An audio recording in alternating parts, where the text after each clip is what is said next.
हथियारबंद लड़ाई भी लड़ी, अंदोलन भी खड़े किए। बरगाड़ी का भी सरबत खालसा उदू पहला बड़े अंदोलन साडे इतिहास च बड़े अंदोलन असीं खड़े किए, मोर्चे लाए। पर जदों पोलीटिकल डिप्लोमैसी ते गल आउंदी आ असीं हार जाने आ। ते पंजाब दी होंद लई लड़ना पैना हुण, नहीं तां कबरां च धक्की जांदे आ ओह। भगवंत मान साहब एक पासे गल कर रहे आ, खैरा साहब एक पासे कर रहे आ, जां होर जिहड़े सिद्धू साहब नवजोत सिंह सिद्धू एक पासे कर रहे आ। मैं तां इन्हां नूं भी अपील करदा भी आओ सिर जोड़ के बैठीए। जिहड़ी प्रतੱਖ उदाहरणां कर लो भी जिवें कम्युनिज्म हो गया, कम्युनिस्ट हो गए, ये साडा फलसफा थोड़ी आ, इस धरती ने थोड़ी पैदा किया। इस धरती का फलसफा तो गुरु नानक साहब तो पैदा होया। असीं आपदे फलसफिਆਂ ਨੂੰ ਤਾਂ त्यागी फिरदे ਆਂ, होरां दे फलसफिਆਂ ਨੂੰ लिया के इस धरती ते असीं ਉਹਦੀ लड़ाई लड़न लग ਜਾਂਦੇ ਆਂ ते उसे फलसफिਆਂ 'ਚ कैद हो ਜਾਂਦੇ ਆਂ। हाँ जी, सत्कारयोग संगत बैठी आ, आओ फतेह दी सांझ पाईए। वाहिगुरू जी का खालसा, वाहिगुरू जी की फतेह। आपां गल्लां बातां ही करनियां। मैं हमेशा इस गल नूं मनदा भी जदों अंदोलन निकलना, बदलाव आउणा, वो स्टेजां तो नहीं आउणा, वो इन्हां गल्लां बातां चों सत्थां चों निकलना। इस करके संवाद, सिर जोड़ के बैठना ते गल्लां नूं समझना, मसलिਆਂ नूं समझना, हालातां नूं समझना, ये बड़ा जरूरी हुंदा। साडा एक मकसद इस मोर्चे का यह भी आ। इसे करके इत्थे विचारां दे वखरेवें भी हो सकते आ, कई बुलारे आउंदे आ, हो सकदा उन्हां दी आपदी राजनीतिक समझ हुंदी आ, समाजिक समझ हुंदी आ। जरूरी नहीं सानू हर बुलारे नाल सहमति रखनी होवे या रखनी चाहिदी आ। कुछ आपां जिंदगी च विचरदे होए समाजिक तौर ते वरतारियां तो असीं आप भी खुद सिੱਖਿਆ हुंदा, ग्रहण कीता हुंदा, उवें ही राजनीतिक समझ चों भी साडे कई धारनावां साडे अंदर बणीਆਂ हुंदियां। पर एक गल समझण दी बहुत जरूरत आ, जिहड़ी अटल सच्चाई आ या प्रमाणिक तत्थ, उहनूं कह लो भी प्रतੱਖ हकीकत आ। असीं उत्थों चलदे आ जिथों ये अज दी गल नहीं, हज़ारां सालां तो आई चलदा आउंदा भी जबर ते जुल्म सरकार ने करना ही हुंदा, हुक्मरान धिर ने करना ही हुंदा, ते जबर ते जुल्म दा विरोध भी कुदरती आ। जे असीं कहिए विरोध गुरु नानक साहब ने कीता सी, गुरु नानक साहब ने तां कीता सी, उदों पहलां भी भगती मूवमेंट चली या समय समय तो जिहड़े रेवोल्यूशनरी होए आ, असीं रेवोल्यूशनस भी पढ़ लिए, चाहे अमेरिकन रेवोल्यूशन आ, रशियन रेवोल्यूशन आ, यूरोपीयन रेवोल्यूशन आ। जदों कोई हुक्मरान धिर जबर ते जुल्म करूगी, उहदा विरोध समाज च प्रगट होना ही होना, ये लाजमी आ, कुदरती आ। असीं भी करते रहे हैं। साडी आवाज़ 550 साल पहला गुरु नानक साहब ने बुलंद की, जबर ते जुल्म का विरोध किया, सिद्धांतक तौर ते आत्मक तौर ते नाल। क्योंकि उन्होंने एक गल प्रतੱਖ रूप च साडे सामने रखी भी मनुख समाज की मुढ़ली इकाई आ। समाज की मुढ़ली इकाई नूं जे संबोधन करना तो उहदे मन नूं संबोधन करो। जे कोई हुक्मरान धिर बैठ के कानून बनाउंदी है, नियम घड़दी आ, वो तो समाज नूं बहुत बड़े रूप च संबोधन कर रही है। मनां नूं तां संबोधन ही नहीं किया जा रहा, किरदारां दी तां गल ही नहीं की जा रही, इखलाक दी गल ही नहीं की जा रही। चलो आपां अगे वधदे हां। जदों असीं जबर ते जुल्म दा विरोध करते हैं, एक अंदोलन प्रगट हुंदा। अंदोलन असीं भी उस अंदोलन दा हिस्सा। अज अंदोलन प्रगट हुंदा, असीं लड़ाई वेड़दे हां। लड़ाई हथियारबंद भी हुंदी आ ते शांतमई भी हुंदी आ। हथियारबंद लड़ाई साडी खाड़कू ਸਿੰਘਾਂ ने पंजाब तो या होर कई कौमां ने आपदे आपदे खित्तिਆਂ 'ਚ लड़ी, वो भी असर पाउंदी आ। ये नहीं भी वो असर नहीं पाउंदी। ਇਹਦਾ ਉਦੇਸ਼ ਕੀ ਆ, ਪਰਪਸ ਕੀ ਆ, ਆਪਾਂ ਇਹ ਸਮਝਦੇ ਹਾਂ। ਉਸੇ ਤਰ੍ਹਾਂ ਜੋ ਅਸੀਂ ਅੱਜ ਲੜਾਈ ਲੜ ਰਹੇ ਹਾਂ, ਸਿਰ ਜੋੜ ਕੇ ਬੈਠੇ ਹਾਂ, ਇੱਕ ਬਿਰਤਾਂਤ ਵੀ ਰਚ ਰਹੇ ਹਾਂ, ਆਪਦੀ ਆਵਾਜ਼ ਵੀ ਬੁਲੰਦ ਕਰ ਰਹੇ ਹਾਂ, ਇਹ ਵੀ ਅਸਰ ਪਾਉਂਦੀ ਆ। ਮਕਸਦ ਕੀ ਹੁੰਦਾ? ਮਕਸਦ ਹੁੰਦਾ ਸਰਕਾਰਾਂ ਲਈ ਕੋਈ ਮਜਬੂਰੀ ਖੜੀ ਕਰਨੀ, ਰਾਜਸੀ ਮਜਬੂਰੀ ਖੜੀ ਕਰਨੀ, ਤਾਂ ਕਿ ਸਰਕਾਰ ਸਾਡੇ ਨਾਲ ਗੱਲਬਾਤ ਕਰਨ ਵਾਸਤੇ ਰਾਜ਼ੀ ਹੋ ਜੇ, ਤਿਆਰ ਹੋ ਜੇ। ਹਥਿਆਰਬੰਦ ਲੜਾਈ ਦਾ ਵੀ ਮਕਸਦ ਇਹ ਆ ਤੇ ਇਸ ਲੜਾਈ ਦਾ ਵੀ ਮਕਸਦ ਇਹੀ ਆ। ਕਿਸਾਨਾਂ ਦਾ ਸੰਘਰਸ਼ ਆ, ਮਜ਼ਦੂਰਾਂ ਦਾ ਸੰਘਰਸ਼ ਆ, ਅਸੀਂ ਉਹਦਾ ਹੀ ਅੱਜ ਹਿੱਸਾ, ਉਹਦਾ ਪਾਰਟ ਆ। ਸਾਡਾ ਮਕਸਦ ਇਹੀ ਆ, ਜੇ ਰੇਲਾਂ ਰੋਕੀ ਜਾਂਦੇ ਆ, ਪੰਪਾਂ ਤੇ ਬੈਠੇ ਆ ਜਾਂ ਟੋਲ ਪਲਾਜ਼ਿਆਂ ਤੇ ਬੈਠੇ ਆ, ਆਪਾਂ ਸ਼ੰਭੂ ਮੋਰਚਾ ਲਾਇਆ ਹੋਇਆ, ਮਕਸਦ ਇਹੀ ਆ ਸਰਕਾਰ ਰਾਜਸੀ ਮਜਬੂਰੀ ਸਰਕਾਰ ਦੀ ਖੜੀ ਕਰ ਦਈਏ, ਲਾਮਬੰਦੀ ਐਡੀ ਵੱਡੀ ਕਰ ਦਈਏ, ਸਰਕਾਰ ਸਾਡੇ ਨਾਲ ਗੱਲਬਾਤ ਕਰਨ ਵਾਸਤੇ, ਟੇਬਲ ਟਾਕ ਵਾਸਤੇ ਰਾਜ਼ੀ ਹੋ ਜੇ। ਜਦੋਂ ਟੇਬਲ ਟਾਕ ਹੁੰਦਾ ਤਾਂ ਪੋਲੀਟੀਕਲ ਡਿਪਲੋਮੈਸੀ ਦੀ ਗੱਲ ਹੁੰਦੀ ਹੈ ਉੱਥੇ। ਹਮੇਸ਼ਾ ਇਹਦਾ ਮਤਲਬ ਲੜਾਈ ਨੇ ਮੁੱਕਣਾ ਕਿੱਥੇ ਆ ਕੇ? ਲੜਾਈ ਨੇ ਮੁੱਕਣਾ ਟੇਬਲ ਤੇ ਆ। ਪੋਲੀਟੀਕਲ ਡਿਪਲੋਮੈਸੀ ਦੇ ਥਰੂ ਟੇਬਲ ਤੇ ਮੁੱਕਣਾ। ਇੱਕ ਪਾਸੇ ਸਾਡੀ ਧਿਰ ਬੈਠੀ ਹੋਊਗੀ, ਇੱਕ ਪਾਸੇ ਸਰਕਾਰ ਦੀ ਧਿਰ ਬੈਠੀ ਹੋਊਗੀ, ਤੇ ਪੋਲੀਟੀਕਲ ਡਿਪਲੋਮੈਸੀ 'ਚ ਉਸ ਟੇਬਲ ਤੇ ਲੜਾਈ ਲੜੀ ਜਾਣੀ ਆ। ਉੱਥੋਂ ਅਸੀਂ ਕੀ ਲੈ ਕੇ ਆਉਣਾ, ਕੀ ਨਹੀਂ ਲੈ ਕੇ ਆਉਣਾ, ਇਹ ਸਾਡੇ ਆਗੂਆਂ ਦਾ ਤੇ ਹੁਕਮਰਾਨਾਂ ਦੇ ਵਿੱਚ ਉੱਥੇ ਵੀ ਇਹ ਜੱਦੋਜਹਿਦ ਤੇ ਲੜਾਈ ਹੁੰਦੀ ਆ ਟੇਬਲ ਦੇ ਉੱਤੇ। ਹੁਣ ਸਮੇਂ ਤੋਂ ਅਸੀਂ ਇਹ ਦੇਖਦੇ ਰਹੇ ਹਾਂ ਵੀ ਪੋਲੀਟੀਕਲ ਡਿਪਲੋਮੈਸੀ, ਅਸੀਂ ਸੰਘਰਸ਼ ਲੜੇ, ਹਥਿਆਰਬੰਦ ਲੜਾਈ ਵੀ ਲੜੀ, ਅੰਦੋਲਨ ਵੀ ਖੜੇ ਕੀਤੇ, ਬਰਗਾੜੀ ਦਾ ਵੀ, ਸਰਬੱਤ ਖਾਲਸਾ, ਉਦੋਂ ਪਹਿਲਾਂ ਬੜੇ ਅੰਦੋਲਨ ਆ, ਸਾਡੇ ਇਤਿਹਾਸ 'ਚ ਬੜੇ ਅੰਦੋਲਨ ਅਸੀਂ ਖੜੇ ਕੀਤੇ, ਮੋਰਚੇ ਲਾਏ। ਪਰ ਜਦੋਂ ਪੋਲੀਟੀਕਲ ਡਿਪਲੋਮੈਸੀ ਤੇ ਗੱਲ ਆਉਂਦੀ ਆ, ਅਸੀਂ ਹਾਰ ਜਾਂਦੇ ਆ। ਇਹ ਗੱਲ ਕਦੇ ਅਸੀਂ ਸਮਝ ਹੀ ਨਹੀਂ ਸਕੇ। ਕਿਉਂ ਹਾਰਦੇ ਆ?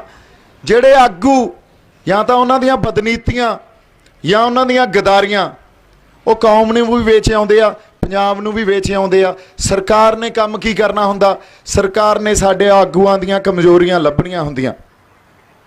ਸਰਕਾਰ ਨੇ ਆਗੂਆਂ ਦੀ ਵੀ ਕਮਜ਼ੋਰੀਆਂ ਲੱਭਣੀਆਂ ਤੇ ਚੱਲਦੇ ਅੰਦੋਲਨ 'ਚ ਸਰਕਾਰ ਨਾਲ ਹੋਰ ਖੇਡਾਂ ਖੇਡਦੀ ਆ, ਸਾਜ਼ਿਸ਼ ਰਚਦੀ ਆ।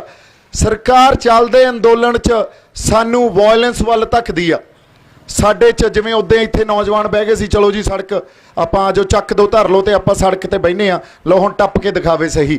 ਇਹੀ ਤਾਂ ਚਾਹੁੰਦੀ ਆ ਸਰਕਾਰ, ਤੁਹਾਨੂੰ ਵਾਇਲੈਂਸ ਵੱਲ ਧੱਕ ਕੇ ਤੁਹਾਡੇ ਤੇ ਹੋਰ ਜ਼ਬਰ ਜ਼ੁਲਮ ਕਰਨਗੇ ਤੇ ਤੁਹਾਨੂੰ ਨਿਸ਼ਾਨੇ ਤੋਂ ਭਟਕਾ ਦੇਣਗੇ। ਨਿਸ਼ਾਨਾ ਕੀ ਆ ਸਾਡਾ ਅੱਜ? ਕਿਸਾਨੀ ਨਿਸ਼ਾਨਾ, ਮਜ਼ਦੂਰਾਂ ਦੇ ਲਈ ਉਹਨਾਂ ਦਾ ਸ਼ੋਸ਼ਣ ਰੋਕਣਾ। ਅਸੀਂ ਲੱਗ ਕੇ ਕਿਸ ਚੀਜ਼ ਤੇ ਜਾਵਾਂਗੇ? ਮੰਨ ਲਓ ਉਹਨਾਂ ਦੇ ਸਿਰ ਪਾੜ ਦਿੰਦੇ, ਉੱਤੇ ਅਸੀਂ ਉਹਨਾਂ ਲਈ ਨਿਆਂ ਮੰਗਣ ਤੇ ਲੱਗ ਜਾਂਦੇ। ਤਾਂ ਸਰਕਾਰਾਂ ਨੇ ਤੁਹਾਨੂੰ ਕਮਜ਼ੋਰ ਕਰਨ ਵਾਸਤੇ ਤੁਹਾਡੇ ਆਗੂਆਂ ਨੂੰ ਵੀ ਉਹਨਾਂ ਦੀਆਂ ਕਮਜ਼ੋਰੀਆਂ ਦੇ ਥਰੂ ਫੜ ਲਿਆ ਤੇ ਅੰਦੋਲਨ ਕਮਜ਼ੋਰ ਕਰਕੇ ਲੋਕਾਂ ਦਾ ਨਿਸ਼ਾਨਾ ਵੀ ਭਟਕਾਤਾ, ਕਿਤੇ ਹੋਰ ਹੀ ਲਾਤੇ। ਸਾਡੇ ਨਾਲ ਸਮੇਂ ਤੋਂ ਇਹੀ ਚੱਲਦਾ ਆ ਰਿਹਾ। ਉਦੋਂ ਬਾਅਦ ਵੱਡੀ ਗਲਤੀ ਅਸੀਂ ਕੀ ਕਰਦੇ ਹਾਂ? ਬਹੁਤ ਵੱਡੀ ਗਲਤੀ ਜਿਹੜੀ ਅੱਜ ਮੈਂ ਕਿਸਾਨ ਯੂਨੀਅਨ ਆ ਜਾਂ ਉਹਨਾਂ ਨਾਲ ਬਹਿਣਾ, ਇਸੇ ਗੱਲ ਤੇ ਬਹਿਸ ਹੁੰਦੀ ਹੈ, ਇਸੇ ਗੱਲ ਤੇ ਚਰਚਾ ਹੁੰਦੀ ਹੈ, ਇਸੇ ਗੱਲ ਤੇ ਸੰਵਾਦ ਹੁੰਦਾ। ਅਸੀਂ ਰਿਆਇਤਾਂ ਲਈ ਲੜਨ ਲੱਗ ਜਾਂਦੇ ਹਾਂ। ਰਿਆਇਤਾਂ ਲਈ ਲੜਨ ਲੱਗ ਜਾਂਦੇ ਹਾਂ। ਇਹਦੀ ਉਦਾਹਰਨ ਦਿੰਦਾ ਮੈਂ ਤੁਹਾਨੂੰ। ਕੱਲ ਰਾਤ ਹੀ ਅਸੀਂ ਗੱਲ ਕਰ ਰਹੇ ਸੀ, ਇੱਕ ਲੀਬੀਆ ਦਾ ਬਹੁਤ ਵੱਡਾ ਰੈਵੋਲਿਊਸ਼ਨਰੀ ਹੋਇਆ, ਬਹੁਤ ਜਿਵੇਂ ਸਾਡੇ ਸੰਤ ਜਰਨੈਲ ਸਿੰਘ ਭਿੰਡਰਾਂ ਵਾਲੇ ਸੀ, ਉੱਥੇ ਉਮਰ ਮੁਖਤਿਆਰ ਬਹੁਤ ਵੱਡਾ ਉੱਥੋਂ ਦਾ ਰੈਵੋਲਿਊਸ਼ਨਰੀ ਸੀ, ਲੀਬੀਆ ਦੀ ਆਜ਼ਾਦੀ ਲਈ ਲੜਦਾ ਸੀ। ਤੇ ਉੱਥੇ ਕਲੋਨੀ ਸੀ, ਬਸਤੀ ਸੀ ਫ੍ਰੈਂਚ ਲੋਕਾਂ ਦੀ, ਫ੍ਰੈਂਚ ਸਰਕਾਰ ਦੀ। ਇੱਕ ਮੋੜ, ਇੱਕ ਕਿਸੇ ਸਮੇਂ ਜਾ ਕੇ ਮੋੜ ਜਾਂ ਹਾਲਾਤ ਇਹੋ ਜਿਹੇ ਬਣਦੇ ਆ, ਜਦੋਂ ਲੜ ਰਹੀ ਧਿਰ ਉਹ ਵੀ ਲੜਾਈ ਲੰਬੀ ਲੜਦੀ ਆ ਤੇ ਉਹਨਾਂ ਨੂੰ ਐਂ ਲੱਗਦਾ ਵੀ ਹੁਣ ਕੁਛ ਨਾ ਕੁਛ ਲੈ ਡਿੱਗੀਏ। ਸਰਕਾਰ ਵੀ ਇਹੋ ਜਿਹੇ ਮੌਕੇ ਤੇ ਆ ਜਾਂਦੀ ਆ ਵੀ ਹੁਣ ਸਰਕਾਰ ਦੀ ਕਿਤੇ ਪ੍ਰਾਇਰਟੀ ਹੋਰ ਹੁੰਦੀ ਆ। ਉਦੋਂ ਦੂਜਾ ਵਿਸ਼ਵ ਯੁੱਧ ਲੱਗ ਗਿਆ ਤੇ ਸਰਕਾਰ ਦਾ ਉਦੋਂ ਮਕਸਦ ਇਹ ਸੀ ਵੀ ਵਿਸ਼ਵ ਯੁੱਧ 'ਚ ਆਪਦੀ ਪੂਰੀ ਫੋਰਸ, ਆਪਦੀ ਤਾਕਤ ਲਾਈ ਜਾਵੇ ਤੇ ਅੰਦਰ ਜਿਹੜੀ ਉਹਨਾਂ ਬਸਤੀਆਂ ਦੀ ਲੜਾਈ ਆ ਉਹਨੂੰ ਕਿਵੇਂ ਨਾ ਕਿਵੇਂ ਹੈਂਡਲ ਕੀਤਾ ਜਾਵੇ। ਤਾਂ ਸਰਕਾਰ ਨੇ ਉਹਨੂੰ ਟੇਬਲ ਤੇ ਭਾਲਿਆ। ਹੁਣ ਲੜ ਰਹੀ ਧਿਰ ਨੇ ਵੀ ਇਹ ਸੋਚਿਆ ਵੀ ਗੱਲ ਜੇ ਟੇਬਲ ਤੱਕ ਜਾਂਦੀ ਆ ਤਾਂ ਅਸੀਂ ਪੋਲੀਟੀਕਲ ਡਿਪਲੋਮੈਸੀ ਦੇ ਥਰੂ ਹੋ ਸਕਦਾ ਆਪਦੇ ਕੁਝ ਹੱਕ ਲੈ ਡਿੱਗੀਏ। ਫ੍ਰੈਂਚ ਗਵਰਨਮੈਂਟ ਨੇ ਉਸ ਵੇਲੇ ਉਹਨਾਂ ਨੂੰ ਕੁਝ ਰਿਆਇਤਾਂ ਦਿੱਤੀਆਂ। ਰਿਆਇਤਾਂ ਇਹ ਦਿੱਤੀਆਂ ਵੀ ਚਲੋ ਅਸੀਂ ਸਾਂਝੇ ਤੌਰ ਤੇ ਲੀਬੀਆ ਨੂੰ ਚਲਾਉਣੇ ਆ। ਅੱਧੇ ਕੁ ਡਿਪਾਰਟਮੈਂਟ ਤੁਸੀਂ ਰੱਖ ਲਓ, ਅੱਧੇ ਕੁ ਅਸੀਂ ਰੱਖ ਲੈਂਦੇ ਆ। ਤੇ ਨਾਲ ਇਹ ਕਹਿਤਾ ਵੀ ਤੁਹਾਡੇ ਜਿੰਨੇ ਬੰਦੇ ਆ ਉਹ ਤਾਂ ਜਜ਼ਬੇ ਲਈ ਲੜੀ ਜਾਂਦੇ ਆ, ਅਸੀਂ ਆਪਦੀ ਆਰਮੀ 'ਚ ਭਰਤੀ ਕਰ ਲੈਂਦੇ ਆ ਉਹਨਾਂ ਨੂੰ। ਨਾਲ ਤੁਹਾਡੇ ਰਹਿਣ ਦਾ, ਖਾਣ ਦਾ, ਪੀਣ ਦਾ, ਤੁਹਾਡੀ ਜ਼ਿੰਦਗੀ ਜਿਉਣ ਦੇ ਸਾਰਾ ਮੁਹੱਈਆ ਕਰਾਉਣੇ ਆ ਜਿਹੜੇ ਇਹਦੇ ਸਾਧਨ ਆ। ਰਿਆਇਤਾਂ ਦੇਤੀਆਂ, ਪਰ ਕਰਦੀ ਕੀ ਆ ਹੁਕਮਰਾਨ ਧਿਰ? ਇੱਕ ਪਾਸੇ ਸਾਨੂੰ ਰਿਆਇਤਾਂ ਦਿੰਦੀ ਆ, ਦੂਜੇ ਪਾਸੇ ਉਹ ਸਿਸਟਮ ਐਡਾ ਤਕੜਾ ਖੜੀ ਕਰੀ ਜਾਂਦੀ ਰਹਿੰਦੀ ਆ ਵੀ ਉਹਨਾਂ ਨੇ ਸਾਨੂੰ ਦੱਬਣਾ ਤਾਂ ਹੁੰਦਾ ਹੀ ਆ, ਸਾਡੇ ਤੇ ਗਲਬਾ ਤਾਂ ਪਾਉਣਾ ਹੁੰਦਾ ਹੀ ਆ। ਅਸੀਂ ਰਿਆਇਤਾਂ ਲੈ ਕੇ ਖੁਸ਼ ਹੋ ਜਾਂਦੇ ਆ, ਪਰ ਉਹ ਸਿਸਟਮ ਜਿਹੜਾ ਐਡਾ ਤਕੜਾ ਸਾਡੇ ਖਿਲਾਫ ਉਸਾਰਤਾ, ਉਹਨੇ ਇੱਕ ਦਿਨ ਆ ਕੇ ਸਾਨੂੰ ਫੇਰ ਅਟੈਕ ਕਰਨਾ। ਸਾਡੇ ਤੇ ਅਟੈਕ ਕਰਕੇ ਉਸ ਮੌਕੇ ਤੇ ਅਟੈਕ ਕਰਨਾ ਵੀ ਸਾਨੂੰ ਉਸ ਤੋਂ ਬਾਅਦ ਲੜਨ ਜੋਗੇ ਵੀ ਨਹੀਂ ਰਹਿਣ ਦੇਣਾ। ਉਮਰ ਮੁਖਤਿਆਰ ਨੇ ਇਹ ਗੱਲਾਂ ਸਾਰੀਆਂ ਉਹਨਾਂ ਦਾ ਖੰਡਨ ਕਰਕੇ ਮਨਾ ਕਰਤਾ। ਕਹਿੰਦਾ ਤੁਸੀਂ ਜੇ ਚਾਹੁੰਦੇ ਹੋ ਵੀ ਅਸੀਂ ਐਸ਼ੋ ਆਰਾਮ 'ਚ ਪੈ ਜਾਈਏ, ਅਸੀਂ ਆਪਦੇ ਜਿਹੜੇ ਜਜ਼ਬੇ ਵਾਲੇ ਬੰਦੇ ਆ ਤੁਹਾਨੂੰ ਦੇ ਦਈਏ, ਤੇ ਤੁਸੀਂ ਆਹ ਵਿਸ਼ਵ ਯੁੱਧ ਲੜ ਕੇ ਵਾਪਸ ਆ ਕੇ ਸਾਡੇ ਤੇ ਫਿਰ ਉਹੀ ਗਲਬਾ ਪਾ ਲਓ, ਸਾਡੇ ਤੇ ਸਾਡੀ ਆਜ਼ਾਦੀ ਜਾਂ ਸਾਡੀ ਸੋਸ਼ਲ ਫਰੀਡਮ, ਪੋਲੀਟੀਕਲ ਫਰੀਡਮ ਜਾਂ ਸਾਡੀ ਸਿਆਸਤ ਨੂੰ ਨੱਪ ਲਓ, ਤਾਂ ਇਹ ਤਾਂ ਨਹੀਂ ਹੋਊਗਾ, ਅਸੀਂ ਤਾਂ ਲੜਾਂਗੇ। ਹੁਣ ਜਦੋਂ ਸਰਕਾਰ ਸਾਨੂੰ ਇਹ ਕਹਿ ਰਹੀ ਆ ਅੱਜ MSP ਲੈ ਲਓ, ਫਸਲਾਂ ਦਾ ਮੰਡੀਕਰਨ ਨਹੀਂ ਰੁਕੂਗਾ, ਸਾਨੂੰ ਤਾਂ ਰਿਆਇਤਾਂ ਦੇ ਰਹੇ ਆ। ਪਰ ਜੇ ਤਿੰਨੇ ਆਰਡੀਨੈਂਸ ਵਾਪਸ ਵੀ ਲੈ ਲੈਣ, ਉਹ ਵੀ ਰਿਆਇਤ ਆ। ਸਾਡੇ ਕੋਲੇ ਅਸੀਂ ਖੜੇ ਕਿੱਥੇ ਆ? 2 ਦਿਨ ਪਹਿਲਾਂ ਬਠਿੰਡੇ ਪੂਰੇ ਪਰਿਵਾਰ ਨੇ, ਕਿਸਾਨ ਦੇ ਪਰਿਵਾਰ ਨੇ ਖੁਦਕੁਸ਼ੀ ਕੀਤੀ ਆ। ਹਜੇ ਤਾਂ ਅਸੀਂ ਪੁਰਾਣੇ ਕਾਨੂੰਨਾਂ ਨਾਲ ਹੀ ਲੜੀ ਜਾਂਦੇ ਆ, ਨਵੇਂ ਕਾਨੂੰਨਾਂ ਦਾ ਤਾਂ ਸਾਡੇ ਤੱਕ ਕੋਈ ਗੱਲ ਹੀ ਨਹੀਂ ਆਈ, ਉਹਨਾਂ ਦਾ ਤਾਂ ਗਲਬਾ ਪਿਆ ਹੀ ਨਹੀਂ ਸਾਡੇ ਤੇ। ਸੋ ਇਹਦਾ ਮਤਲਬ ਪੁਰਾਣਾ ਜਿਹੜਾ ਸਿਸਟਮ ਸੀ, ਪੁਰਾਣੇ ਕਾਨੂੰਨ ਸੀ, ਉਹ ਵੀ ਬਾਹਲੇ ਸਿਖਾਵੇਂ ਨਹੀਂ ਆ ਸਾਡੇ ਲਈ। ਫਿਰ ਸਾਡੀ ਲੜਾਈ ਕੀ ਹੋਣੀ ਚਾਹੀਦੀ ਆ? ਸਾਡੀ ਲੜਾਈ ਸਾਡੀ ਹੱਕਾਂ ਦੀ ਹੋਣੀ ਚਾਹੀਦੀ ਆ। ਰਿਆਇਤਾਂ ਦੀ ਲੜਾਈ ਨਹੀਂ ਲੜ ਸਕਦੇ ਅਸੀਂ। ਰਿਆਇਤਾਂ ਦੀ ਲੜਾਈ ਲੜਾਂਗੇ ਤਾਂ ਅਸੀਂ ਪੰਜਾਬ ਨਾਲ, ਕੌਮ ਨਾਲ, ਤੇ ਹਰ ਉਸ ਰੂਹ ਨਾਲ ਜਿਹੜੀ ਇਸ ਧਰਤੀ ਨਾਲ ਜੁੜੀ ਆ, ਉਹਦੇ ਨਾਲ ਗਦਾਰੀ ਕਰਾਂਗੇ। ਹੁਣ ਅਗਲੀ ਗੱਲ ਸਮਝਣ ਦੀ ਬਹੁਤ ਜ਼ਰੂਰਤ ਆ। ਇਹ ਕੱਲੀ ਆਰਡੀਨੈਂਸਿਸ ਦੀ ਜਾਂ ਇਹ ਨਵੀਂ ਲੈਜਿਸਲੇਸ਼ਨ, ਨਵੇਂ ਕਾਨੂੰਨ ਬਣ ਰਹੇ ਆ ਜਾਂ ਆਰਥਿਕ ਲੜਾਈ ਨਹੀਂ ਆ, ਇਹ ਸਿਆਸੀ ਲੜਾਈ ਵੀ ਆ। ਕਿਵੇਂ ਆ ਸਿਆਸੀ ਲੜਾਈ? ਕਿਸੇ ਵੀ ਖਿੱਤੇ ਦੀ ਸਿਆਸਤ ਆ ਨਾ ਜਿਹੜੀ, ਅਸੀਂ ਕਹਿੰਦੇ ਆ ਪੰਜਾਬ ਦੇ ਹੋਣ ਦੀ ਲੜਾਈ ਆ। ਕਿਉਂ? ਇਹ ਸਮਝਦੇ ਆ ਕਿਸੇ ਵੀ ਖਿੱਤੇ ਦੀ ਸਿਆਸਤ ਆ, ਉਹ ਧਰਤੀ ਨਾਲ ਜੁੜੀ ਹੁੰਦੀ ਆ। ਧਰਤੀ ਤੋਂ ਬਿਨਾਂ ਤੁਸੀਂ ਸਿਆਸਤ ਕਰ ਹੀ ਨਹੀਂ ਸਕਦੇ। ਸਰਕਾਰ ਨੇ ਤੁਹਾਡੇ ਤੋਂ ਤੁਹਾਡੀ ਧਰਤੀ ਖੋਣੀ ਆ। ਤੁਹਾਡਾ ਫਲਸਫਾ ਵੀ ਇਸੇ ਧਰਤੀ 'ਚ ਪਿਆ, ਤੁਹਾਡੀ ਸਿਆਸਤ ਵੀ ਇਸ ਧਰਤੀ 'ਚ ਪਈ ਆ। ਇਹਦਾ ਪ੍ਰਤੱਖ ਰੂਪ 'ਚ ਉਦਾਹਰਨ ਆ, ਜੇ ਗੁਰੂ ਨਾਨਕ ਸਾਹਿਬ ਨੇ ਕਿਰਤ ਕੀਤੀ, ਅਸੀਂ ਕਿੱਥੋਂ ਜੁੜੇ ਆ? ਕਿਉਂ ਕਹਿੰਦੇ ਆ ਪੰਜਾਬ ਵਸਦਾ ਗੁਰੂਆਂ ਤੇ ਨਾ? ਇਸ ਕਰਕੇ ਉਹਨਾਂ ਨੇ ਵੀ ਕਿਰਤ ਕੀਤੀ ਤਾਂ ਖੇਤੀ ਕੀਤੀ। ਫਿਰ ਜੇ ਉਹਨਾਂ ਨੇ ਧਰਤੀ ਨੂੰ ਸੰਬੋਧਨ ਕੀਤਾ ਤਾਂ ਪਵਨ ਗੁਰੂ ਪਾਣੀ ਪਿਤਾ ਮਾਤਾ ਧਰਤ ਮਹੱਤ, ਅਸੀਂ ਮਾਂ ਦਾ ਦਰਜਾ ਦਿੱਤਾ। ਸਾਡੇ ਤਾਂ ਰੂਹਾਂ 'ਚ ਪਈ ਆ ਸਾਡੀ ਧਰਤੀ। ਅਗਲੀ ਗੱਲ, ਅਗਲੀ ਉਦਾਹਰਨ ਨਵੀਂ ਤੇ ਹੁਣ ਸਾਡੇ ਸਾਹਮਣੇ ਆ। ਮੋਹਾਲੀ 에ਅਰਪੋਰਟ ਬਣਿਆ। 에ਅਰਪੋਰਟ ਲਈ ਜਦੋਂ ਜ਼ਮੀਨ ਅਕਵਾਇਰ ਹੋਈ ਤੇ ਕਿਸਾਨਾਂ ਨੂੰ ਅਕਵਾਇਰ ਕਰਕੇ ਕਈ ਕਿਸਾਨਾਂ ਦੀਆਂ ਸਾਰੀਆਂ ਜ਼ਮੀਨਾਂ ਉਹਦੇ 'ਚ ਆ ਗਈਆਂ। ਉਹਨਾਂ ਨੂੰ ਮੁਆਵਜ਼ਾ ਵੀ ਦਿੱਤਾ, ਮੁਆਵਜ਼ਾ, ਤੇ ਉਹਨਾਂ ਨੂੰ 2-2 ਕਰੋੜ ਰੁਪਈਆ ਇੱਕ ਏਕੜ ਦਾ, ਜਾਂ ਹੋ ਸਕਦਾ ਇਦੋਂ ਵੀ ਜ਼ਿਆਦਾ ਮਿਲਿਆ ਹੋਵੇ। ਪਰ ਅੱਜ ਜਿਸ ਕਿਸਾਨ ਕੋਲੇ ਜ਼ਮੀਨ ਨਹੀਂ ਆ, ਉਹ ਵੀ ਇਸ ਪ੍ਰੋਟੈਸਟ 'ਚ ਸਾਡੇ ਨਾਲ ਬੈਠਾ। ਇਹਦਾ ਜਵਾਬ ਕਿਉਂ ਆ?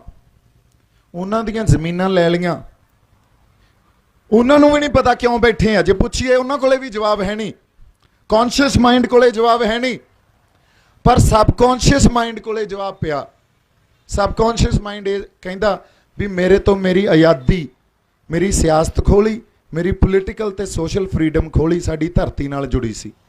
ਇਸ ਕਰਕੇ ਇਸ ਐਜੀਟੇਸ਼ਨ ਦਾ ਹਿੱਸਾ। ਕਈ ਵਾਰੀ ਅਸੀਂ ਲੜਾਈ ਲੜਦੇ ਹਾਂ, ਜਜ਼ਬੇ ਨਾਲ ਲੜਦੇ ਹਾਂ। ਉਹ ਜਜ਼ਬਾ ਇੱਕ ਪ੍ਰਗਟ ਰੂਪ 'ਚ ਤਾਂ ਅਸੀਂ ਇਹ ਸਮਝ ਲੈਂਦੇ ਹਾਂ ਵੀ ਇਹ ਜਜ਼ਬਾ ਸਾਡੇ ਕੋਲੇ, ਪਰ ਜੇ ਅਸਲ ਜਵਾਬ ਤੁਹਾਡੇ ਤੋਂ ਲੈਣਾ ਹੋਵੇ, ਤੁਸੀਂ ਇੱਥੇ ਬੈਠੇ ਹੋ, ਆਪਾਂ ਪੰਜਾਬ ਦੀ ਸਰਹੱਦ ਤੇ ਬੈਠੇ ਹਾਂ, ਵੀ ਕਿਉਂ ਬੈਠੇ ਹੋ ਦੱਸੋ, ਤੁਹਾਡੇ ਕੋਲੇ ਵੀ ਕਈਆਂ ਕੋਲੇ ਜਵਾਬ ਨਹੀਂ ਹੋਣਾ।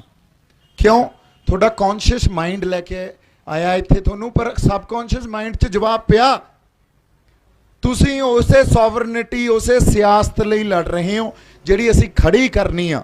ਜੇ ਅੱਜ ਪੰਜਾਬ ਆਪਦੀ ਸਿਆਸਤ ਨਹੀਂ ਖੜੀ ਕਰ ਸਕਿਆ, ਜਿੱਥੇ ਜੜ ਪਈ ਆ ਇਹਨਾਂ ਲੈਜਿਸਲੇਸ਼ਨਸ ਦੀ, ਜਿੱਥੇ ਜੜ ਪਈ ਆ ਇਹ ਕਾਨੂੰਨਾਂ ਦੀ, ਤਾਂ ਸਾਡਾ ਇਹ ਅੰਦੋਲਨ ਤੇ ਸਾਡਾ ਇਹ ਮੋਰਚਾ ਕਾਮਯਾਬ ਨਹੀਂ ਆ। ਗੱਲ ਸਮਝਣ ਦੀ ਜ਼ਰੂਰਤ ਆ, ਸਾਨੂੰ ਆਪਦੀ ਸਿਆਸਤ ਖੜੀ ਕਰਨੀ ਪੈਣੀ ਆ। ਕਿਉਂ ਖੜੀ ਕਰਨੀ ਪੈਣੀ ਆ? ਪੋਲੀਟੀਕਲ ਡਿਪਲੋਮੈਸੀ ਨੇ ਤਾਂ ਸਾਨੂੰ ਹਰਾਇਆ। ਅਸੀਂ ਅੰਦੋਲਨ ਪੈਦਾ ਕਰਦੇ ਹਾਂ, ਜਜ਼ਬਾ ਪੈਦਾ ਕਰਦੇ ਹਾਂ, ਫੇਰ ਵੀ ਕਰਦੇ ਰਹਾਂਗੇ, ਪਰ ਗਾਂਹ ਜਾ ਕੇ ਟੇਬਲ ਤੇ ਹਾਰ ਜਾਂਦੇ ਆ। ਕਿਉਂ ਹਾਰ ਜਾਂਦੇ ਆ? ਸਾਡੇ ਕੋਲੇ ਸਾਡੇ ਆਗੂ ਹੀ ਨਹੀਂ ਆ, ਜਿਹੜੇ ਹੈਗੇ ਉਹ ਗਦਾਰ ਆ। ਸੋ ਜੇ ਅਸੀਂ ਆਪਦੀ ਸਿਆਸਤ ਨਾ ਖੜੀ ਕਰ ਸਕੇ ਆਉਣ ਵਾਲੇ ਸਮੇਂ 'ਚ, ਤਾਂ ਪੰਜਾਬ ਨੇ ਲੜਾਈ ਫੇਰ ਵੀ ਨਹੀਂ ਜਿੱਤਣੀ। ਪੰਜਾਬ ਕੋਲੇ ਆਪਦੀ ਸਿਆਸਤ ਖੜੀ ਕਰਨ ਦਾ ਦਮ ਹੋਣਾ ਚਾਹੀਦਾ। ਹੁਣ ਉਸੇ 'ਚ ਹੀ ਸਾਡੀ ਖੁਦਮੁਖਤਿਆਰੀ ਪਈ ਆ। ਕਿਵੇਂ ਖੁਦਮੁਖਤਿਆਰੀ ਪਈ ਆ? ਮੈਂ ਪੂਰੀ ਖਿੱਤੇ ਦੀ ਖੁਦਮੁਖਤਿਆਰੀ ਦੀ ਗੱਲ ਨਹੀਂ ਕਰਦਾ, ਇੱਕ ਸਿੰਪਲ ਜੀ ਉਦਾਹਰਨ ਦੀ ਆਪਾਂ ਇੱਥੇ ਚਰਚਾ ਕਰ ਲੈਂਦੇ ਆ। ਕਿਸਾਨੀ 'ਚ ਜਿਹੜੇ ਬੀਜ ਸਾਨੂੰ ਮਿਲਦੇ ਆ, ਉਹ ਕਿਸੇ ਕੰਪਨੀ ਸਾਨੂੰ ਵੇਚਦੀ ਆ, ਉਹਦਾ ਮੁੱਲ ਕੌਣ ਤੈਅ ਕਰਦਾ? ਕੰਪਨੀ ਵਾਲੇ। ਟਰੈਕਟਰ, ਤਵੀਆਂ, ਸੁਹਾਗੇ, ਮਸ਼ੀਨਾਂ ਬਿਜਾਈ ਵਾਸਤੇ, ਇਹ ਸਾਨੂੰ ਮਸ਼ੀਨਰੀ ਕੌਣ ਵੇਚਦਾ? ਕੰਪਨੀ ਵਾਲੇ। ਉਹਦਾ ਮੁੱਲ ਕੌਣ ਤੈਅ ਕਰਦੇ ਆ? ਕੰਪਨੀ ਵਾਲੇ।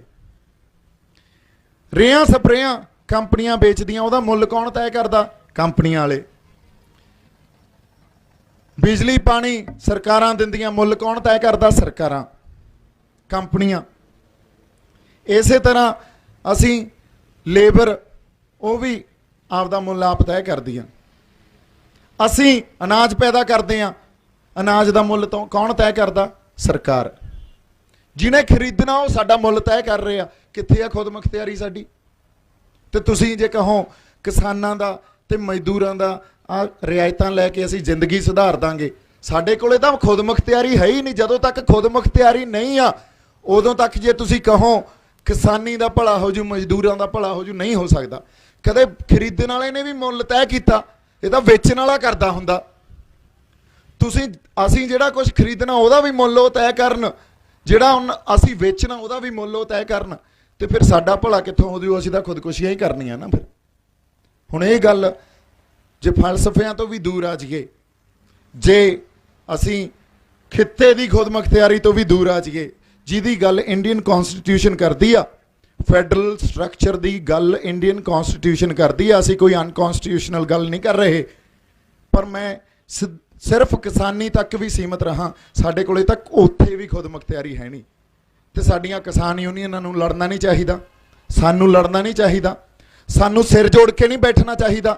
ਸਾਡਾ ਮਕਸਦ ਕੀ ਆ ਫਿਰ? ਸਾਡਾ ਮਕਸਦ ਹੀ ਖੁਦਮੁਖਤਿਆਰੀ ਆ। ਅਸੀਂ ਸੰਪੂਰਨ ਤੌਰ ਤੇ ਨਾ ਸਹੀ, ਅੰਸ਼ਕ ਤੌਰ ਤੇ ਤਾਂ ਲਈਏ, ਇੱਕ ਨੈਰੇਟਿਵ, ਇੱਕ ਬਿਰਤਾਂਤ ਤਾਂ ਖੜਾ ਕਰੀਏ। ਸਾਡੇ ਕੋਲੇ ਤਾਂ ਸਾਡੇ ਅਧਿਕਾਰ ਵੀ ਹੈ ਨਹੀਂ ਅੱਜ, ਫੰਡਾਮੈਂਟਲ ਰਾਈਟਸ, ਮਨੁੱਖੀ ਅਧਿਕਾਰ ਵੀ ਹੈ ਨਹੀਂ ਸਾਡੇ ਕੋਲੇ। ਫਿਰ ਕਿਹੜੀ ਇੰਡੀਅਨ ਕੌਨਸਟੀਟਿਊਸ਼ਨ ਦੀ ਗੱਲ ਕਰਦੇ ਆ? ਕਿਹੜੇ ਡੈਮੋਕ੍ਰੈਟਿਕ ਸਟਰਕਚਰ ਦੀ ਗੱਲ ਕਰਦੇ ਆ ਅਸੀਂ? ਸੋ ਇਸ ਕਰਕੇ ਲੱਤਾਂ ਖਿੱਚਣੀਆਂ ਬੜੀਆਂ ਸੌਖੀਆਂ ਹੁੰਦੀਆਂ, ਸਰਕਾਰਾਂ ਦਾ ਕੰਮ ਆਪਾਂ ਆਸਾਨ ਕਰ ਦਿੰਨੇ ਆ।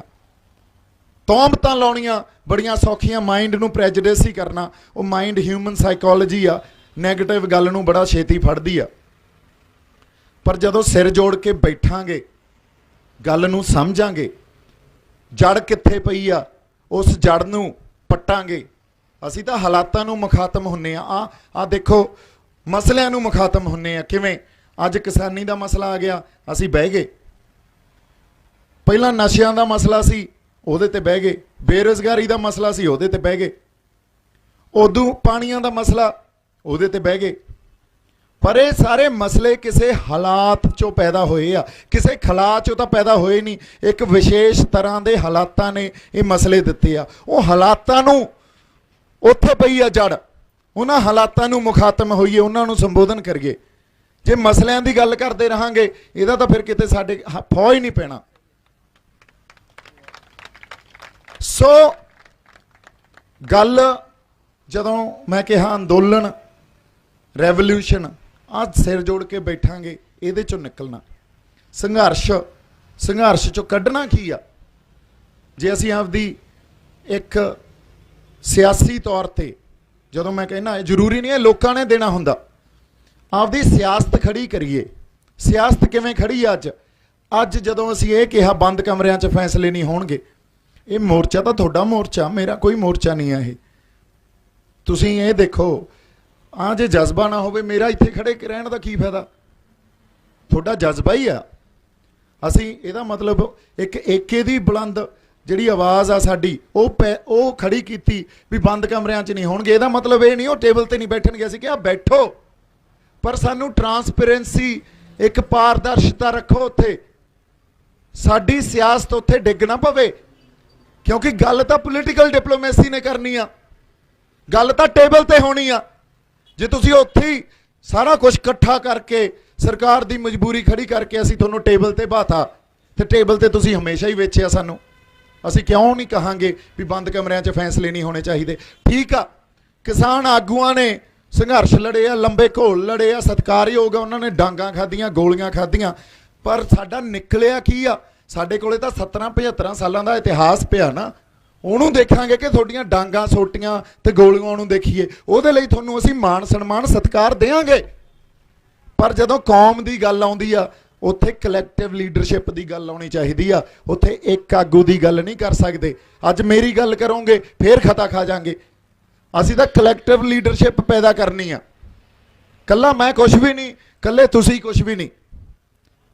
ਕਲੈਕਟਿਵ ਲੀਡਰਸ਼ਿਪ ਇੱਕ ਬੰਦਾ ਮੰਨ ਲਓ ਦਗਾ ਵੀ ਕਰ ਗਿਆ पर बाकी तो खड़े है ना बाकी तो उस इखलाक ते पहरा दे रहे हैं ना उन्होंने फलसफियां ते पहरा दे रहे हैं जिन्हां ते देना चाहिए। सो मेरी बेनती यही आ भी सानू हजे मैनू ये मेरा आपदी समझ आ मैं गलत भी हो सकदा पर संपूर्ण तौर पर मसलियां दी भी समझ नहीं आ। हजे असी लत्तां खिचते हैं एक दूजे दियां या गल्लां करने आ कोई उधर नूं तुरिया फिरदा कोई उधर नूं तुरिया फिरदा कोई उधर नूं तुरिया फिरदा हो सकदा मेरे वर्गा इधर नूं तुरिया फिरदा होवे ऐं तां साडा फौह नहीं पैना। सानू सिर जोड़ के बैठना भी पऊगा संवाद भी करना पऊगा विचारां दे वखरेविਆਂ नूं भी थां देनी पऊगी ते एक कॉमन प्लेटफॉर्म या एक जिवें अंग्रेजी च कहंदे होए हुंदे आ we are on the same page किते ना किते आउणा पऊगा। कलैक्टिव लीडरशिप भी खड़ी करनी पऊगी साडी सियासत भी खड़ी करनी पऊगी ते पंजाब दी होंद लई लड़ना पैना हुण नहीं तां कबरां च धक्की जांदे आ ओह साडे फलसफे नूं भी धक रहे आ। जे साडे तो साडीआं जमीनां लै गए साडा फलसफा भी गया साडा सभ्याचार भी गया साडी होंद भी उत्थे ही पई आ मुड़ के सब कुछ खुर जाना। हुण सारियां मसलियां दा हल सारियां समस्यावां दा हल इक्को टाइम भी नहीं हो सकता ये भी गल सही आ। सानू प्रायोरिटाइज भी करना पैना पर प्रायोरिटाइज करने लई भी तां मसलियां नूं समझना तां पैना ना। कौम ने पंजाबियां ने बैठ के मसले तां समझने आ पहलां फिर नजिठने आ भी किहड़ियों पहलां नजिठीए फिर दूजा किहनूं नजिठीए फिर तीजा किहनूं नजिठीए। हजे तक तां एक पासे कोई एक लीडर एक मसले की गल करता दूजे पासे दूजे वाली गल करी जाते आ। भगवंत मान साहब एक पासे गल कर रहे हैं खैरा साहब एक पासे कर रहे हैं या होर जिहड़े सिद्धू साहब नवजोत सिंह सिद्धू एक पासे कर रहे हैं। मैं तो इन्हां नूं भी अपील करदा भी आओ सिर जोड़ के बैठिए जे असल पंजाब दा दर्द रखदे हो फिर किहड़ी हौमे किहड़ी मैं बैठिए सिर जोड़ के।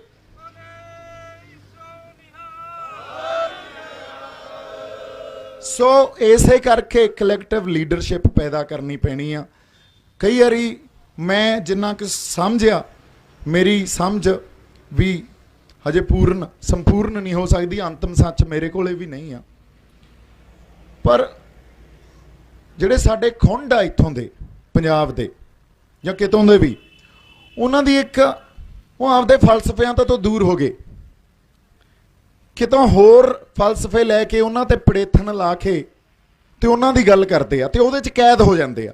इहदी जिहड़ी प्रतੱਖ उदाहरण है कर लो भी जिवें कॉम्यूनिज्म हो गया कॉम्यूनिस्ट हो गए ये साडा फलसफा थोड़ी है इस धरती ने थोड़ी पैदा किया ਇਸ ਧਰਤੀ ਦਾ ਫਲਸਫਾ ਤਾਂ ਗੁਰੂ ਨਾਨਕ ਸਾਹਿਬ ਤੋਂ ਪੈਦਾ ਹੋਇਆ। ਉਹਦੇ 'ਚ ਹੀ ਸਾਡੇ ਹਿੰਦੂ ਵਸਦੇ ਆ, ਉਹਦੇ 'ਚ ਹੀ ਸਾਡੇ ਮੁਸਲਮਾਨ ਵਸਦੇ ਆ, ਉਹਦੇ 'ਚ ਹੀ ਸਿੱਖ ਵਸਦੇ ਆ, ਉਹਦੇ 'ਚ ਹੀ ਹਰ ਭਾਈਚਾਰਾ ਵਸਦਾ। ਅਸੀਂ ਆਪਦੇ ਫਲਸਫਿਆਂ ਨੂੰ ਤਾਂ ਤਿਆਗੀ ਫਿਰਦੇ ਹਾਂ, ਹੋਰਾਂ ਦੇ ਫਲਸਫਿਆਂ ਨੂੰ ਲਿਆ ਕੇ ਇਸ ਧਰਤੀ ਤੇ ਅਸੀਂ ਉਹਦੀ ਲੜਾਈ ਲੜਨ ਲੱਗ ਜਾਂਦੇ ਹਾਂ ਤੇ ਉਸੇ ਫਲਸਫਿਆਂ 'ਚ ਕੈਦ ਹੋ ਜਾਂਦੇ ਹਾਂ। ਫਿਰ ਅਸੀਂ ਗੱਲਾਂ ਕੀ ਕਰਦੇ ਹਾਂ ਵੀ ਸ਼ੰਭੂ ਮੋਰਚੇ ਤੋਂ ਤਾਂ ਯਾਰ ਪਤਾ ਹੀ ਨਹੀਂ ਲੱਗ ਰਿਹਾ ਗੱਲ ਕੀ ਹੋ ਰਹੀ ਆ। ਸ਼ੰਭੂ ਮੋਰਚੇ ਤੋਂ ਸਿਰਫ ਗੁਰੂ ਨਾਨਕ ਸਾਹਿਬ ਦੇ ਫਲਸਫੇ ਦੀ ਗੱਲ ਹੋ ਰਹੀ ਆ। ਇੱਥੋਂ ਦੁਨੀਆ ਦੇ ਹੋਰ ਕਿਸੇ ਫਲਸਫੇ ਦੀ ਗੱਲ ਨਹੀਂ ਕੀਤੀ ਜਾ ਸਕਦੀ, ਨਾ ਹੀ ਹੋਊਗੀ। ਸੋ ਅੱਜ ਇੰਨੀਆਂ ਕੁ ਗੱਲਾਂ, ਇਹ ਗੱਲਾਂ ਹੀ ਸੀ, ਇੰਨੀਆਂ ਕੁ ਗੱਲਾਂ ਆਪਾਂ ਕਰਨੀਆਂ ਸੀ। ਬਾਕੀ ਜਦੋਂ ਪੰਚਾਇਤ 'ਚ ਬੈਠਾਂਗੇ ਹੋਰ ਬੜੀ ਚਰਚਾ ਹੋਊਗੀ, ਬੜਾ ਕੁਝ ਸਿੱਖਣ ਨੂੰ ਮਿਲਦਾ ਤੇ ਬੜਾ ਕੁਝ ਸਿੱਖ ਕੇ ਸਾਡੀ ਸੇਧ ਕੀ ਹੋਣੀ ਚਾਹੀਦੀ ਆ, ਸਾਡੀ ਅੱਗੇ ਅਸੀਂ ਵਧਣਾ ਕਿੱਧਰ ਨੂੰ ਆ, ਇਹ ਪਤਾ ਲੱਗਦਾ। ਇਹਦਾ ਪਰਪਸ ਕੀ ਆ, ਪਰਪਸ ਵੀ ਸਾਡੇ ਕੋਲੇ ਹੈਗਾ, ਜਾਣਾ ਕਿੱਥੇ ਆ ਇਹ ਵੀ ਹੈਗਾ। ਪਰ ਹਜੇ ਮੈਨੂੰ ਲੱਗਦਾ ਅਸੀਂ ਹੱਲ ਵੱਲ ਤਾਂ ਹੀ ਤੁਰਾਂਗੇ। ਇਹ ਇੱਕ ਵੱਡਾ ਸਵਾਲ ਖੜਾ ਹੋ ਜਾਂਦਾ, ਹੱਲ ਕੀ ਆ? ਜਦੋਂ ਸਾਨੂੰ ਸਾਡੇ ਹੱਕ ਹੀ ਨਹੀਂ ਪਤਾ, ਉਦੋਂ ਤੱਕ ਸਾਡੀਆਂ ਮੰਗਾਂ ਨਹੀਂ ਪਤਾ, ਤੇ ਸਾਨੂੰ ਹੱਲ ਕਿੱਥੋਂ ਪਤਾ ਹੋਊ? ਇੰਨੇ ਕਾਲੇ 2 ਦਿਨਾਂ 'ਚ 7 ਦਿਨਾਂ 'ਚ ਕਿੱਥੋਂ ਹੱਲ ਹੋ ਜਾਊਗਾ? ਐਡਾ ਵੱਡਾ ਸਿਸਟਮ ਇੱਕ ਸਾਡੇ ਜਿਹਦੇ ਖਿਲਾਫ ਅਸੀਂ ਲੜਾਈ ਲੜ ਰਹੇ ਹਾਂ, ਉਹਦਾ ਹੱਲ ਕਿੱਥੋਂ ਹੋ ਜਾਊਗਾ? ਜੇ ਕਹੀਏ ਹੱਲ ਦੱਸੋ, ਨਹੀਂ, ਹਜੇ ਬਥੇਰਾ ਕੁਝ ਸਮਝਣਾ ਅਸੀਂ। ਜਦੋਂ ਸਾਡੀ ਸਮਝ 'ਚ ਸੰਪੂਰਨ ਤੌਰ ਤੇ ਜਾਂ ਕਿਤੇ ਜੇ ਐਡਾ ਹੱਲ ਦੀ ਅਸੀਂ ਕੋਈ ਇਲਾਹੀ ਗਿਆਨ ਲੈ ਕੇ ਥੋੜੀ ਬੈਠੇ ਹਾਂ, ਉਹ ਤਾਂ ਸਾਡੇ ਗੁਰੂ ਸਾਹਿਬਾਨਾਂ ਕੋਲ ਸੀ। ਅਸੀਂ ਤਾਂ ਇਹਨਾਂ ਸਮਾਜਿਕ ਵਰਤਾਰਿਆਂ ਤੋਂ ਸਿੱਖਿਆ, ਜਾਂ ਗੁਰੂ ਸਾਹਿਬਾਨਾਂ ਨੇ ਸਾਨੂੰ ਫਲਸਫੇ ਦਿੱਤੇ ਆ। ਸਮਾਜਿਕ ਵਰਤਾਰਿਆਂ ਤੋਂ ਸਿੱਖਿਆ ਹੋਇਆ ਜਿਹੜਾ ਗਿਆਨ ਆ, ਉਹਦੀ ਇੱਕ ਲਿਮਿਟੇਸ਼ਨ ਆ। ਮਨੁੱਖੀ ਬੁੱਧੀ 'ਚੋਂ ਪੈਦਾ ਹੋਇਆ ਗਿਆਨ ਆ, ਉਹਦੀ ਇੱਕ ਲਿਮਿਟੇਸ਼ਨ ਆ। ਤੇ ਇੰਨੀ ਛੇਤੀ ਹੱਲ ਤੇ ਕਿਵੇਂ ਪਹੁੰਚ ਜਾਈਏ? ਸੋ ਇਹ ਬੇਬੁਨਿਆਦ ਕੁਐਸਚਨ ਆ। ਹੱਲ ਵੀ ਮਿਲਣਗੇ ਜਦੋਂ ਅਸੀਂ ਸਿਰ ਜੋੜ ਕੇ ਬੈਠਾਂਗੇ, ਮਸਲਿਆਂ ਨੂੰ ਸਮਝਾਂਗੇ, ਹੱਲ ਨਿਕਲੇ ਆਉਣਗੇ, ਨਿਕਲੇ ਆਉਂਦੇ ਹੁੰਦੇ ਆ। ਮੇਰੇ ਵੱਲੋਂ ਬਹੁਤ ਸਾਰਾ ਪਿਆਰ ਤੇ ਸਤਿਕਾਰ।